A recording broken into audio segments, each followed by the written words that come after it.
The 16th session of the Permanent Forum on Indigenous Issues is in its second week, and today the Forum is holding interactive dialogues on the issue of human rights defenders, Indigenous human rights defenders. So we have three distinguished speakers here with us today to discuss this topic. In the middle, we have Victoria Tauli-Corpus, the Special Rapporteur on the Rights of Indigenous Peoples. She is an indigenous leader from the Kankanai Igorot people of the Cordillera region of the Philippines. And she was actively engaged in drafting and adopting the UN Declaration on the Rights of Indigenous Peoples in 2007. We have Lourdes Tiban-Guala, an expert member of the UN Permanent Forum on Indigenous Issues. She's also a member of Congress in Ecuador. And she has served in a wide range of government positions and has been involved in the indigenous movement at the national and international levels. And on the far end, we have Heather Milton Lightening, the co-director of the Indigenous Tar Sands campaign at the Polaris Institute in Ottawa, Canada. She was a founding member of the Native Youth movement based in Winnipeg and helped found Winnipeg's first Native youth organization called Aboriginal Youth. She went on to build a Native youth network across the US and Canada, the Indigenous Environmental Network. So we'll start with the Special Rapporteur. You have the floor. Thank you very much. I would just like to say that the situation of indigenous people's rights, human rights defenders, is really not in a very good state nowadays, because there are many policies and laws that are being used to criminalize them, as well as to illegalize their own organizations and movements. In my mandate as a special rapporteur, I have look into some of these, and I would like to cite the Global Witness Report, which mentioned that in 2015, more than 180 persons, human rights defenders and environmental rights defenders, have been killed, and 40% of these people are indigenous persons from various regions in the world. A lot of them actually come from South Asia. No? So this is not a very good situation, because the main preoccupation of indigenous peoples is really to work on the defense of their rights to their lands, territories, and resources, and also the protection of their right to self-determination, which means that they will be able to determine freely pursue their political status and freely pursue their own cultural, economic, and social development. And in their assertion of this right, many of them have been accused as either terrorists or people belonging to the political opposition, and this gives the liberty to some states to arrest them and put them in jail. I just came back from Honduras, where I again met with the mother, the sister, and the daughter of Berta Cáceres, who was killed last year. And there is still a lot of there are other indigenous peoples, Lenca peoples, who have also been killed after her assassination. And unfortunately, while there were 8 people who were arrested, the masterminds or the intellectual authors of the crime have not yet been pinpointed. And the hearings, I was there during a hearing that was scheduled on the case, and it was postponed because it seems like there's a lack of determination from the side of the prosecutors to pursue the case. So I think, so this is the situation, that you have indigenous peoples who are subjected to these harassments, arrests, torture, as well as killings. And yet the actions being taken from the side of governments have not been commensurate in terms of providing justice to the victims, and also in terms of arresting the perpetrators. The last thing I want to say was, of course, I also came from my mission. I held a mission in the United States and also in Australia. And my mission in the United States was focused on looking at situations of indigenous peoples related to energy development, and I went to Standing Rock Sioux and other communities in Fort Berthold. I was in Albuquerque, other states, and I saw that indigenous peoples who are protecting their rights are also subjected to similar harassments. I saw in Standing Rock Sioux how I heard about how they have been subjected to violent actions from the security of the company as well as the local police, and dogs have even been used against them. And this has happened in spite of the fact that the gatherings there have been non-violent, in nature, and they are not supposed to be subjected to these kinds of excessive force. So I just like to end with that and get some questions from you. Thank you.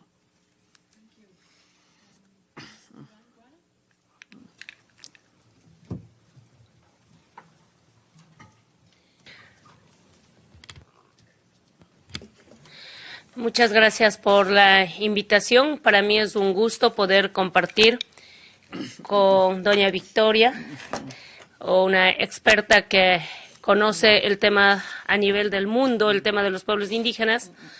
Nosotros somos parte de un proceso que hemos venido trabajando desde años atrás. Yo he estado aquí hace 11 años. Desde entonces he estado siguiendo un proceso desde la legislatura, he estado 2 periodos de legisladora nacional en el Ecuador. Y una cosa es estar adentro, otra cosa es estar afuera. Yo llegué a ser diputada con el fin de ayudar a llevar todo lo que se hace en las Naciones Unidas, en la ONU y todo en la OEA. También soy parte de ese proceso de la OEA. Y uno llega a la legislatura con todas las ganas de poder poner en legislación todos los temas indígenas. Sin embargo, como Victoria bien lo ha dicho, el estar en oposición como pueblos indígenas es una gran desventaja para los pueblos indígenas. No es tan fácil porque te relacionan. Si eres oposición, si estás en minoría, si tienes el número de votos, si no tienes el número de votos, ni siquiera puedes tener el derecho a la participación. Nuestro gobierno siempre ha dicho, los pueblos indígenas quieren hablar, quieren criticar, entonces ganen las elecciones. Una minoría en un país nunca va a ganar las elecciones, pero los derechos de los pueblos indígenas, los derechos de las nacionalidades, los derechos establecidos en la Declaración de las Naciones Unidas deberían ser acatados por los estados. Yo he tenido una lucha frontal frente a propuestas indígenas. Por ejemplo, yo presenté, siguiendo el buen ejemplo de Bolivia, en la legislatura del Ecuador, un proyecto de ley para que se reconozca la declaración como ley para el Estado. Y la mayoría me acusó de que era un ignorante, de que cómo es posible que una legisladora no entienda que una declaración no es vinculante, por lo tanto no se puede poner en legislación nacional. Eso me lo archivaron. Después presenté una ley de consulta previa y consulta prelegislativa. La consulta previa orientado a actos administrativos del Estado y la consulta prelegislativa a normas que están por salir desde la Asamblea. Sin embargo, eso no ha caminado. La Asamblea Nacional hizo un instrumento de consulta, pero señalando que no es vinculante su aplicación. Eso retrocede terriblemente los derechos de los pueblos indígenas. Presenté una ley de compatibilidad para la justicia indígena y la justicia ordinaria. Sin embargo, eso no ha sido tratado porque se dice todos somos iguales ante la ley. Por lo tanto, si alguna legislación requiere los pueblos indígenas, ríjase al Código Penal. El Código Penal no puede ser aplicado a los pueblos indígenas porque tienen sus derechos particulares y tienen derecho a su propia forma de administración de justicia. Sin embargo, no se ha aprobado, sino que se puso como un delito más en el Código Penal el tema de justicia indígena. Estos y otros temas me pone a pensar que los problemas de los pueblos indígenas es a nivel del mundo. El ejemplo de Ecuador se repite en Perú, en Colombia, en Venezuela, en todo lado. Y ahí lo que nosotros podemos observar es cuando los pueblos indígenas salen a ejercer su derecho a la resistencia, en nuestro caso un derecho que reconoce la Constitución, el derecho a resistir, fácilmente es confundido con una marcha, una movilización de la oposición y termina siendo criminalizados y termina siendo sancionados por el Código Penal. Tenemos 700 líderes sociales con procesos en fiscalías, algunos con sentencia, algunos con prisión preventiva. Y ahí viene el gran cuestionamiento, el cual saludo a la señora relatora, que ha anunciado el día de hoy en el pleno de este debate, que tomará como informe para el próximo año, como trabajo para el próximo año, el levantar un estado de cómo está la situación de los defensores de los derechos humanos de los pueblos indígenas. Hoy que el extractivismo empieza a ser una herramienta económica para los países. Si bien por un lado los estados ven que la minería, el cobre, el petróleo o todo lo que está debajo de la tierra es una solución económica para los estados, para los pueblos indígenas empieza a ser un tremendo problema porque es directamente la afectación a sus territorios indígenas. Y ahí vamos a ver la necesidad de las consultas previas. Ahí vamos a ver el respeto a los territorios. Por el territorio te pasa todo, la identidad, la cultura, el medio ambiente, la educación, la salud, la soberanía alimentaria, la agricultura, todo tiene que ver con el territorio. Y el momento que el extractivismo aparece como una solución a los temas económicos de la crisis de los estados, los pueblos indígenas pasan a ser los primeros afectados. Ahí, para terminar, quiero encomendar a la señora relatora de que los pueblos indígenas deben ser los colaboradores más activos porque los estados no les gusta que visibilicen este tipo de cosas. Los estados tratan de tapar, dicen, no, aquí todo está bien, le vamos a dar unos cuantos pollos, unas cuantas vacas para que la gente deje entrar a los territorios. Además, le vamos a contratar su mano de obra y le vamos a dar trabajo a la gente indígena, por lo tanto, no hay problemas. Pero para la generalidad de los pueblos indígenas, el meter maquinaria en un territorio indígena sin consulta previa es una violación a los derechos de la Declaración de las Naciones Unidas, una violación tácita que debe ser evaluado por este organismo y por el foro que nosotros estamos ahí para cooperar. Thank you. Heather Milton Lightning. Good afternoon. My name is Heather Milton Lightning. I'm Cree, Stony, Blackfoot, and Ojibwe, and I am a member also of the Indigenous Climate Action. I just wanted to say thank you for your time this afternoon. As you may know, Indigenous people make up 5% of the global population, and yet 80% of the world's biodiversity exists on our lands.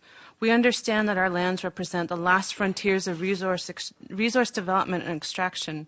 Across the globe, we have been defending our lands from desecration, development, and exploitation, which we know as Indigenous people, this is our first responsibility as caretakers of the land. Indigenous women and youth around the globe are the ones leading land defense and are the most risk of brutality, assassination, harassment by the military, police, and state, including rape and sexual assault.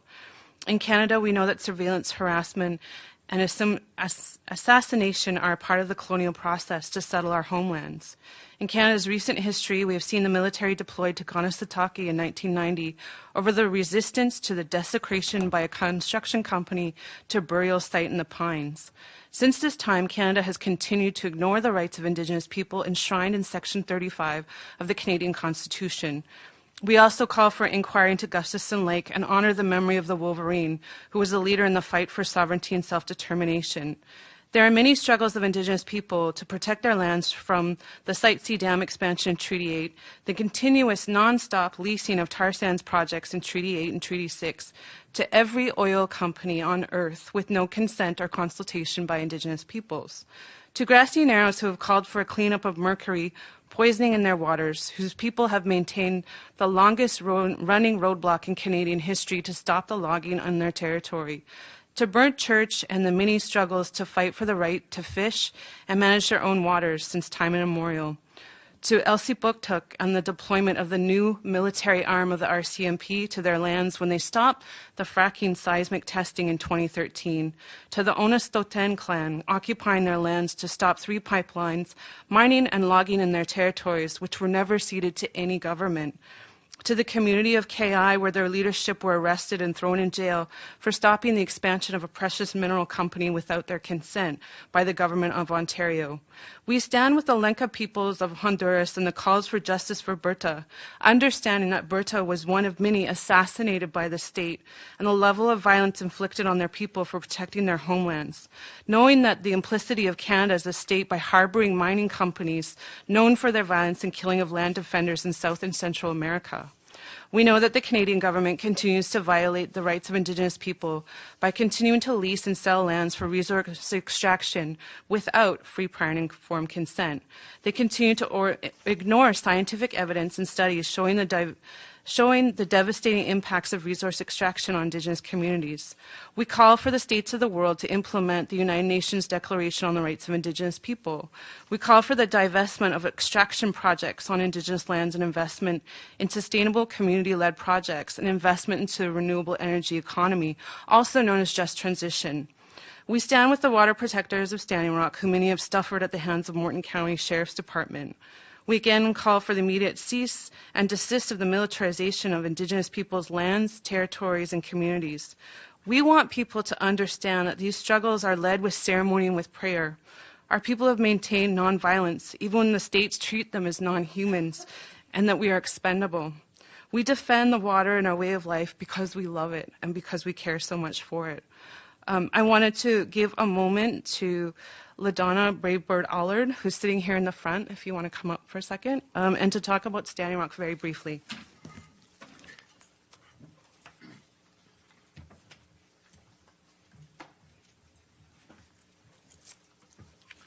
Thank you, everyone. My name is Tamakawa Shtewi. I'm from Standing Rock Sioux Tribe. I am the closest landowner to the Dakota Access Pipeline. In the last year, from April 1st of 2016 to this April 1st of 2017, we have seen everything you can imagine as far as human rights violations, between the percussion grenades, the rubber bullets, the bean bags, the mace, the pepper spray, the dogs being put in dog kennels with numbers put on our arms, for the continuing harassment of Native women, the rape, sexual trafficking of children. This has been our life. And so we are here at the UN saying it is time for all Indigenous people to unite together, to stand together for our world, our water, our resources, to stand together, to pray together, to defend the land together.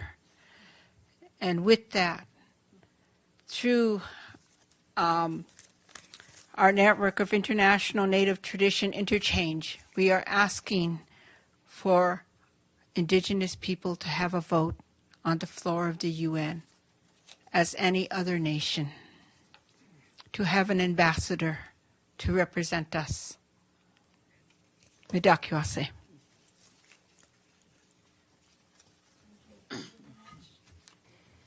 We'll take a few questions now.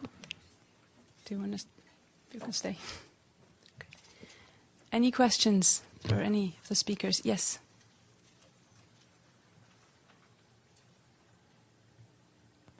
Anne Charles, Baltic Review. This question is for the Special Rapporteur on the Rights of Indigenous Peoples.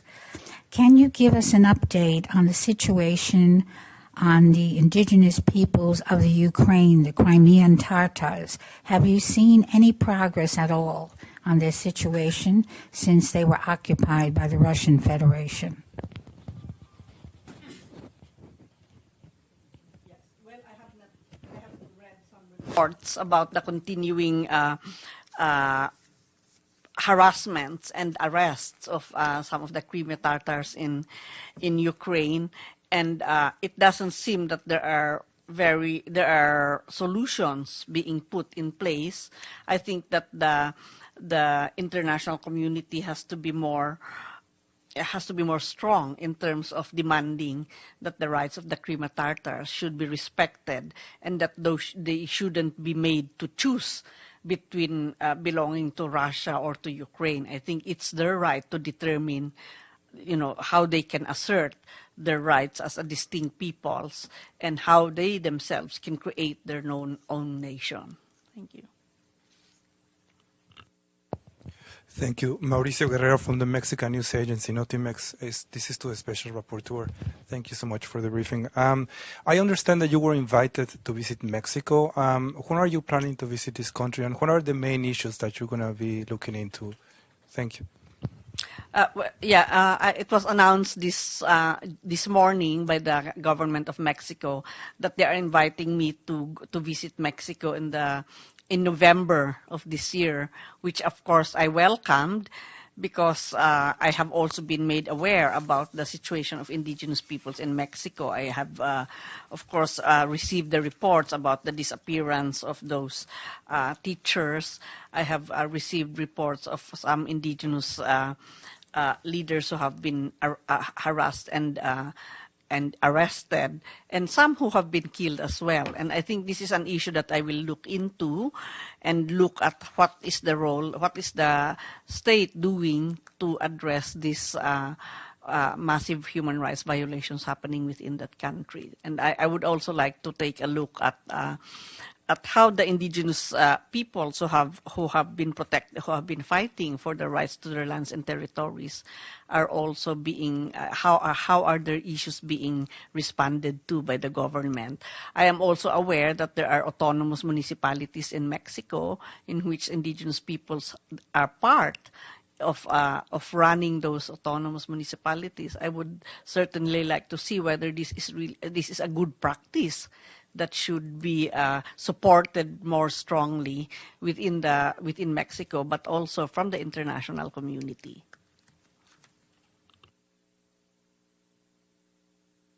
Thanks a lot. Matthew Lee, Inner City Press. Thanks for the briefing. I wanted to know, you mentioned Standing Rock, and I wanted to know at other press conferences during the Permanent Forum, the issue of the Dakota Access Pipeline has come up. It was said that even I think Norway their pension fund is invested in it. What do you think should be done in terms of looking at particularly state financial institutions that are invested in that project? And I also wanted to know whether the new Secretary General, Antonio Guterres, has he? Last I heard, he'd yet to kind of come to the forum and engage. Has that changed since he's been back? And what do you think of the new?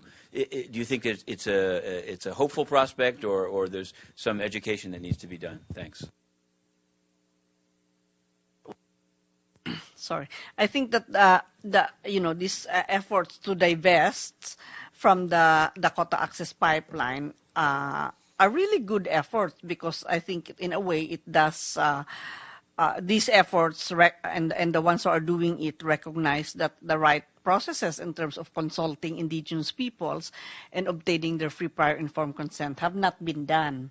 And therefore those divestment efforts will certainly help in pushing the government and the corporations to go back to the communities and obtain and consult with them and obtain their consent. But also, I think it is something that speaks strongly in the need for environmental and social impact assessments that need to be done before any implementation of the project is going to happen. So I do appreciate those efforts to divest, but I must say that the state pension funds of Norway haven't still come out with a clear statement saying that they are going to divest, and that is also a concern, because of course these are pension funds of the state, which has been known to be protecting rights of indigenous peoples.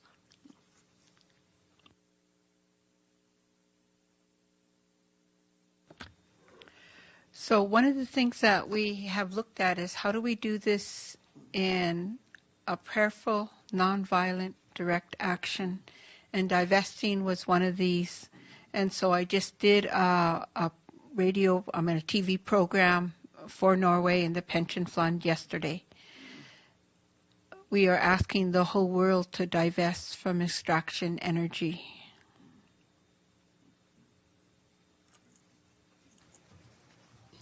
Any other questions from media?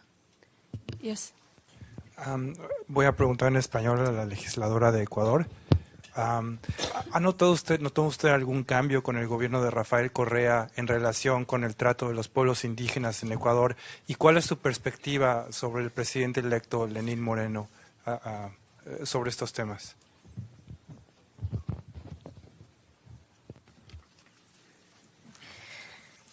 Tal vez no sea la persona indicada para responder esta pregunta porque tiene que ver con mi posición política en el Ecuador, pero yo había dicho en mi ponencia que el tema legislativo no ha tenido ningún cambio en la medida que se ha generalizado porque se sigue pensando de que todos somos iguales y las leyes se legislan para todos. En eso, ninguna ley en particular no ha sacado en estos 10 años, porque he estado 10 años del presidente Correa. El relator especial de las Naciones Unidas fue en el 2006 al Ecuador, el doctor Rodolfo Stavenhagen, y él hizo unas interesantísimas recomendaciones, pero era como 6 meses antes de que llegue Rafael Correa al gobierno. Entonces, hubiera sido muy importante para nosotros que el gobierno de la Revolución Ciudadana lea el informe del relator y diga, muy bien, nos está diciendo que tenemos que legislar en tema de consulta previa, por lo tanto vamos a aprobar la ley. A pesar que presentamos, no se aprobó.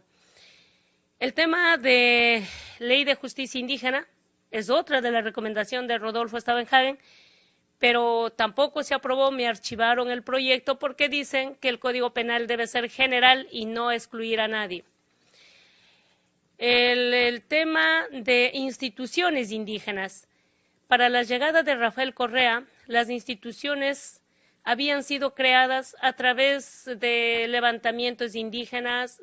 Eran como logros reivindicativos de los pueblos indígenas del tener un ministerio indígena denominado CODEMPE. Tenía un sistema de educación intercultural bilingüe muy reconocido en la región, por su composición, no solamente por ser bilingüe, sino más bien por la malla curricular. Sin embargo, a la llegada del presidente Correa dice que todos estos logros de los pueblos indígenas eran dádivas del neoliberalismo y se lo eliminó. Hoy ya no hay el CODEMPE, hoy no hay educación bilingüe, hoy se cerró las escuelas indígenas y lo que él dice es que 40, 30 niños en una comunidad es perder el tiempo, es mucho gasto, por lo tanto hay que agruparlo y lo hizo las famosas escuelas del milenio, más o menos como una concentración nazi.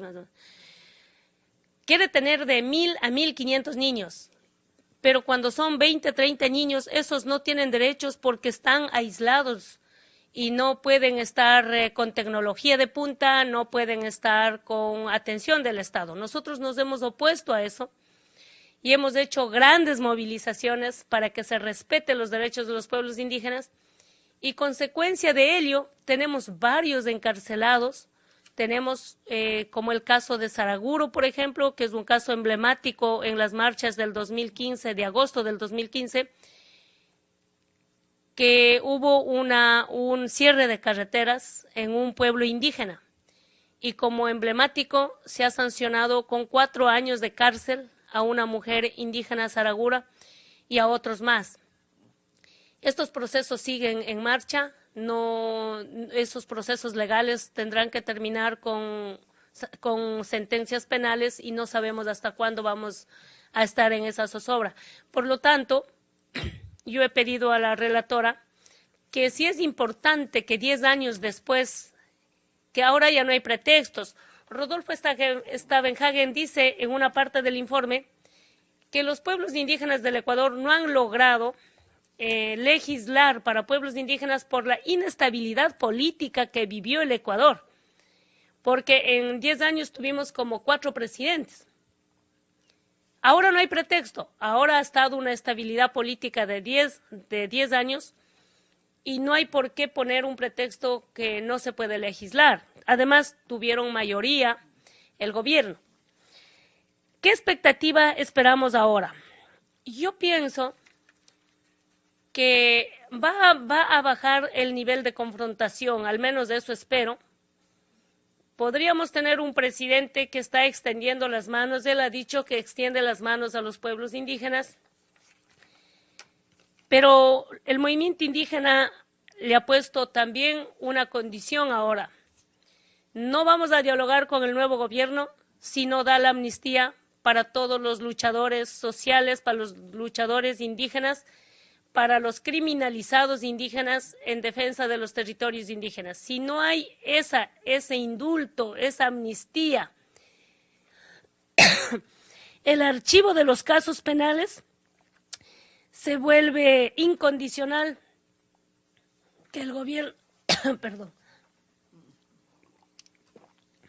que el gobierno lo tome en cuenta para sentar en un diálogo. No podemos dialogar mientras estamos en la mesa dialogando. Los líderes indígenas de la Amazonía siguen yendo a la cárcel. Entonces no hay cómo dialogar.